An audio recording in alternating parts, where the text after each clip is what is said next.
Payal hospital CCTV કાંડમાં વધુ ચોંકાવનારા ખુલાસા થયા, જેમાં તપાસમાં 2000થી વધુ વિડીયો હોવાનું સામે આવ્યું। હોસ્પિટલમાં મહિલા દર્દીઓના ચેકઅપના પ્રાઇવેટ વિડીયો સોશિયલ મીડિયામાં વેપારનો પર્દાફાશ થયા બાદ વધુ માહિતીઓ બહાર આવી।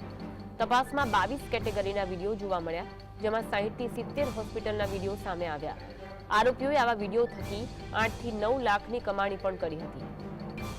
આરોપીઓ 6 થી 8 મહિનાની એક્ટિવ હતા અને 800 રૂપિયાથી લઈને 2000 રૂપિયા સુધીમાં વિડીયોનું વેચાણ થતું હતું।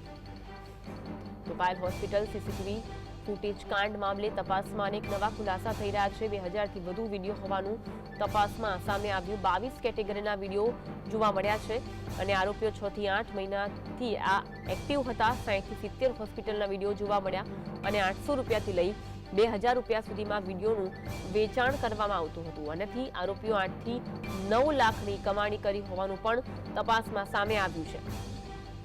તો હોસ્પિટલમાં મહિલા દર્દીઓના ચેકઅપના પ્રાઇવેટ વિડીયોનો સોશિયલ મીડિયામાં વેપારનો પર્દાફાશ થયો છે।